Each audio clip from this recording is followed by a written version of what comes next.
Who are the favorites for Super Bowl 58 based on the odds on FanDuel Sportsbook? And what sleeper teams do we like for those futures? It's time to break it down right here and right now as we look ahead to 2023. Only on Locked On Fantasy Football. Are Locked On Fantasy, your daily NFL fantasy podcast. Part of the Locked On Podcast Network. Your team every day.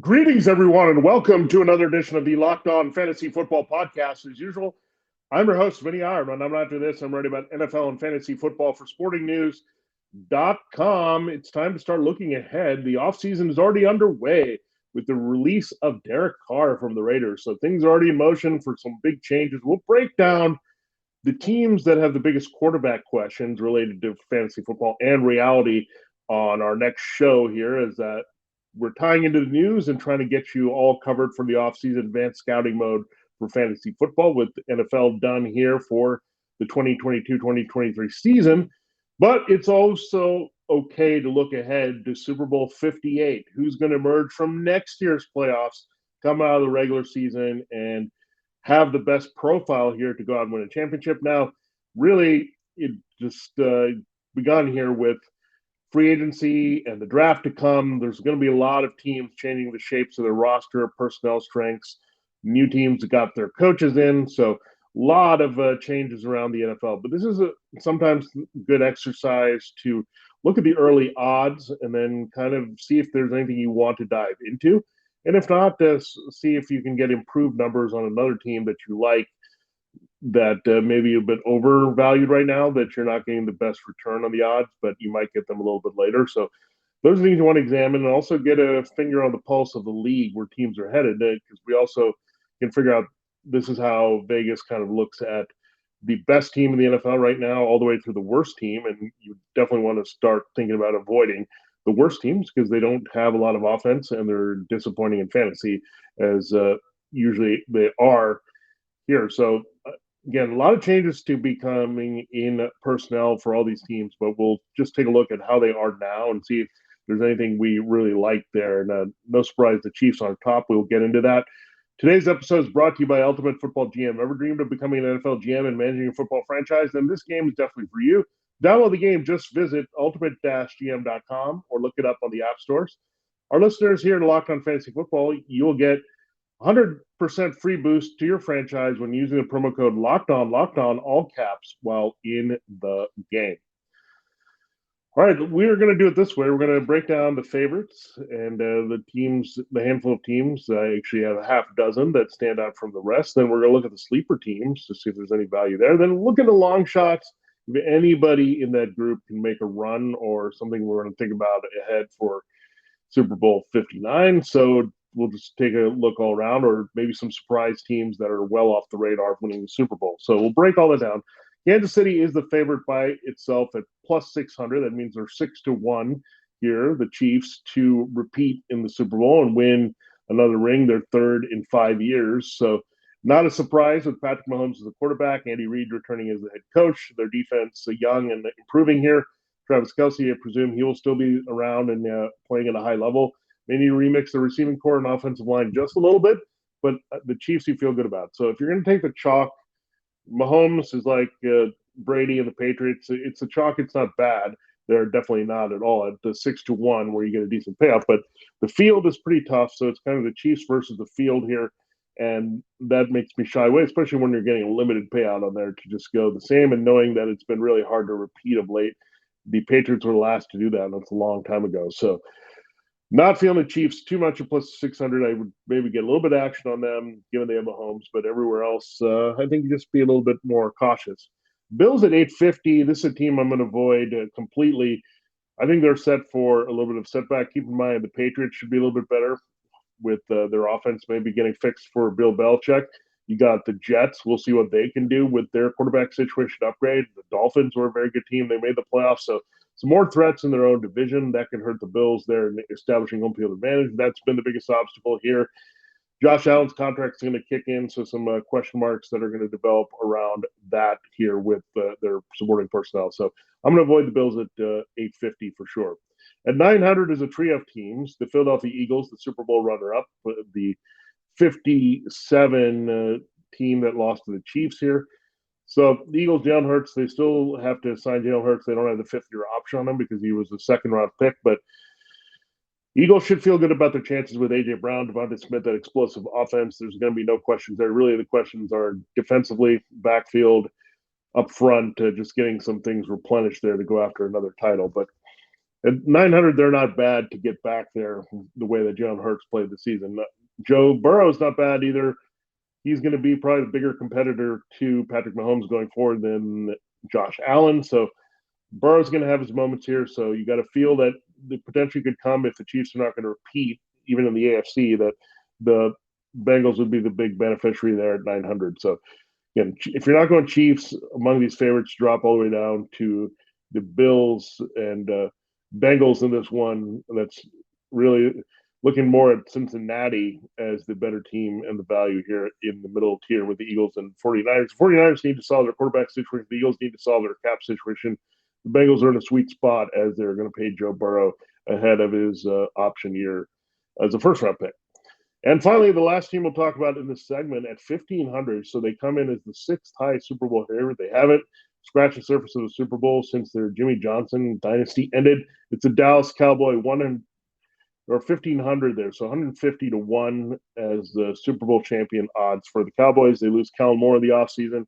They bring in Brian Schottenheimer with Mike McCarthy. They keep Dan Quinn, the defensive tackle. They just have to figure out how to win these close games of the playoffs and deliver. And that's been the biggest question mark for Dallas. Can they follow through on the playoffs after fine regular season? That's gone back to Jason Garrett, Wade Phillips. So I'm going to avoid the 1,500 for the Cowboys. I know it's a decent payout in return if they break through, but I don't see it happening here. Dak Prescott. So the Bills and Cowboys are the ones that I avoid. I look at the other ones, Eagles, Bengals, 49ers, and Chiefs, have a little more appeal in the top three here on this FanDuel Sportsbook Super Bowl futures odds for next year in 2024.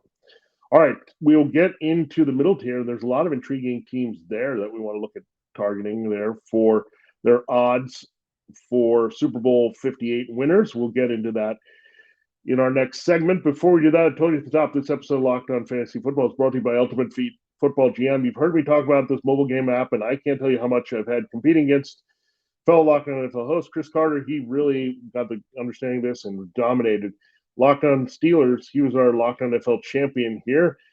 And you can have a lot of fun playing on Ultimate GM. It's another way to talk trash that's extended from your fantasy football regular season. Now it's your turn to compete. Ever dreamed of becoming an NFL GM and managing a football franchise? Well, your dream can become true. And this game is definitely for you. You'll manage every strategic aspect of the game, play through season to lead your team to glory, trying to build a dynasty.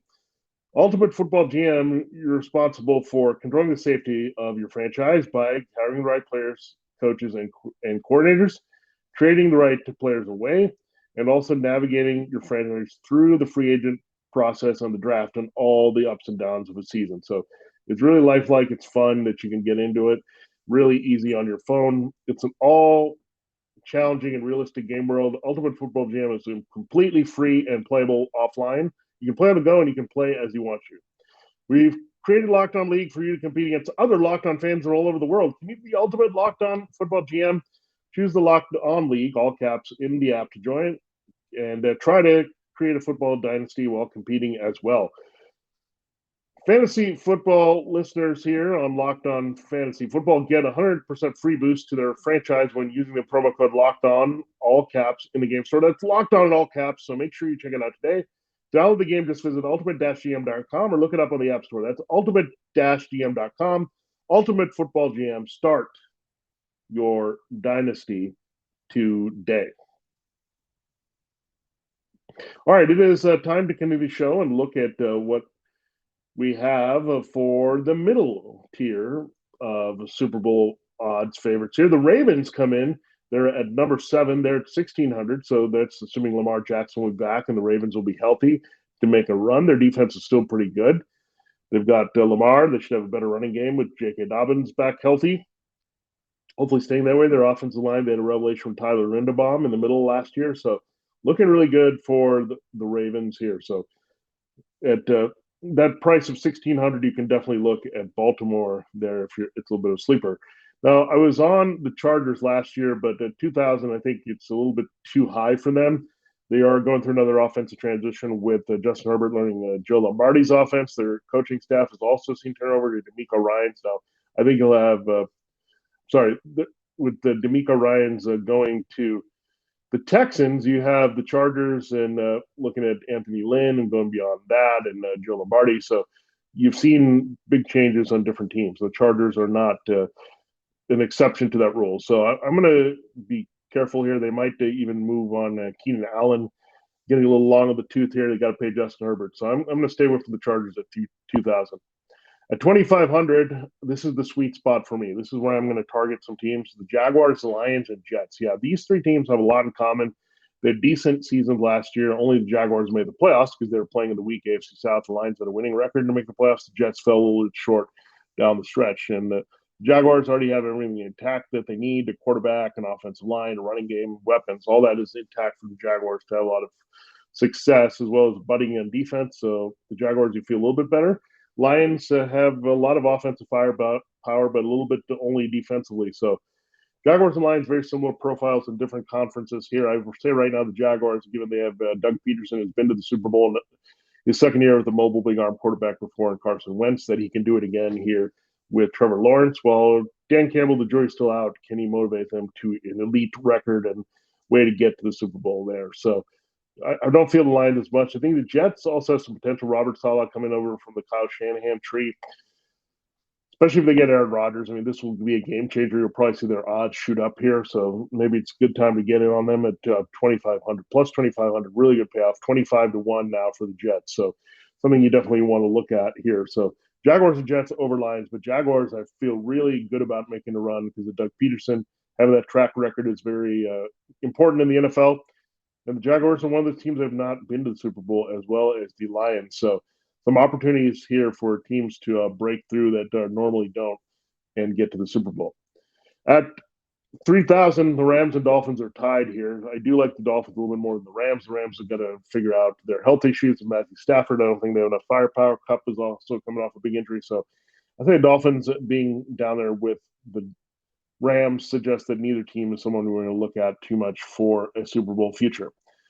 And the last few guys in the middle tier, the Packers, the Browns, Broncos, and Saints. Now, the Packers, if they move on from Aaron Rodgers, I think they'll probably drop off with Jordan Love in there. Browns, we've seen some big finishes from Deshaun Watson. That could happen again. Denver, you got Russell Wilson. And with the Saints, they're going to have to sort out things around their quarterback. They do have good coaching, offensive line, weapons, and all that. But let's see if they make a move to become more active other than picking near the bottom of the league in the first round of the draft. All right, so there you have it. There's a look at the middle tier options there among the FanDuel Sportsbook odd teams here for 2023. We did tell you at the top that this episode, Locked On Fantasy Football, is brought to you by FanDuel Sportsbook. And this is where you can get in all the future actions. You can put these wagers down right now, and we encourage you to do so. Really, it's awesome. The NFL is finished, but there's so much more to do, including NBA and NHL. It's perfect time to download the FanDuel, America's one sports book in the country. So when you look at that, I mean, you have to have the FanDuel basically to bet on sports. You can check it out because great offer for new customers. No sweat first bet for up to $1,000. That's bonus bets back if your first one doesn't win. And you can download the FanDuel Sportsbook app. It's safe and super easy to use. Then you can bet on everything from the money line to punt scores and threes drained. So good stuff all point there for your FanDuel action with the NBA. Don't forget about hockey. Baseball's going to come around the corner. We've got the World Baseball Classic. We've got regular season games just around the corner coming. So it's exciting to get on the action. Plus, FanDuel even lets you combine your bets for a chance at a bigger payout with the same game parlay. So don't miss a chance to get your no sweat first bet up to $1,000 in bonus bets when you go play at FanDuel/LockedOn, FanDuel.com/LockedOn. That's FanDuel.com/LockedOn to learn more. Make every moment more with FanDuel, an official sports betting partner of the NFL.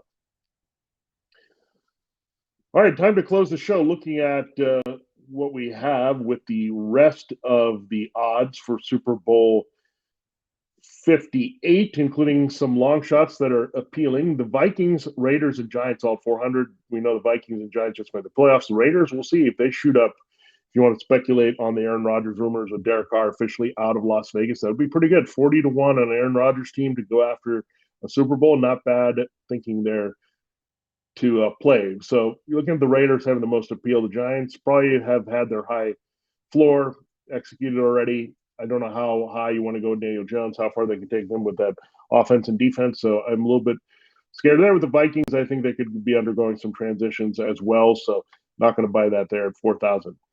But I do like the team all alone at 5,000. It's the Pittsburgh Steelers. They have Kenny Pickett. I know their front office is going to have an idea of what to do on his contract now, second year of his rookie contract. I think he could have an outstanding second year the way that Joe Burrow had. So you get a little bit of complementary play, a little bit better play from the receivers. The rushing attack works out. The defense is more complementary. And the Steelers become a formidable all-around force here. So something to look at here with Kenny Pickett. Keep in mind, with Ben Roethlisberger, young Roethlisberger, they went 15-1. They ultimately did lose to the Patriots, but they were in good position as a number one seed. So don't sleep on Kenny Pickett being at that level and being this year's Joe Burrow from 2 years ago. All right, the Panthers, Commanders, and Patriots are all at 500. I'm not interested at all in Carolina or Washington. So let's go to New England. I mean, it's Bill Belichick. You can always get there with some game plan. So not going there at 5,500 all that much, except for maybe saying the Patriots can stay. All right, the Seahawks are by themselves at 6,000. I don't like this team at all. They also overachieved.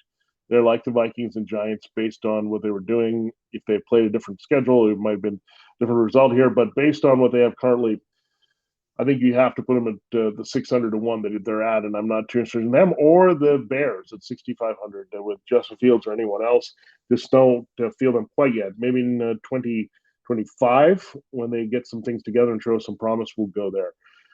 At 500, you have the Titans and Falcons, so no surprise. The Titans are just kind of falling a little bit from what they were. The Falcons seem to be perpetually rebuilding here with different parts.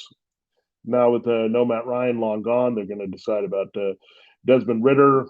And just overall, I think the Falcons have exceeded all expectations for what they've done here this particular season. So when you look at that, I am not feeling it with them. So drop them. The Buccaneers also don't have a quarterback right now. I don't think they'll roll with Kyle Trask with Tom Brady retiring. We're good here. So I'm not touching them. But the only team here that has some appeal is the Falcons if things break a little bit, but I'm still not feeling any of this tier there. Now, the next tier is all by himself there that you look at 6,500. The Bears are in a decent spot, but then you look at 7,500, the Titans and Falcons and Bucks. Then the Colts come in at 20,000. So that is 20,001. That makes it 2,000-1 odds there. So plus 20,000 for the Colts. So yeah, they don't have a quarterback. They just got their coach. It's a little bit cloudy. They got late into the hiring game here. So really not expecting a lot of the Colts for 20,000. And finally, at 28,000, two teams are tied. The Falcons and Texans. Go figure. The team that hosted recent Super Bowls here. Falcons have been to Super Bowls and not been able to win. It's two of them here, while the Texans have just been in complete rebuilding mode, going from David Culley to Lovie Smith, DeMeco Ryans. So we talk about Ryans, and sometimes the change up there can affect the Chargers in a positive way with their coaching staff changing. Well, I think this will help definitely with the Falcons and looking at that and the Texans, just a little bit of change up here. The Falcons more defensive side there, so that's going to be different. Where you look at the Texans, you get defensive side with Ryans, but I think they're just really committed to having the 49ers like offense develop. That said, I'm not going there at all with the 2,800 plus 2,800, so the 2,801 odds there on the Falcons or Texans winning the Super Bowl. I'm not taking those. The Falcons, again, needed help everywhere. You might need the offensive line before edge rusher.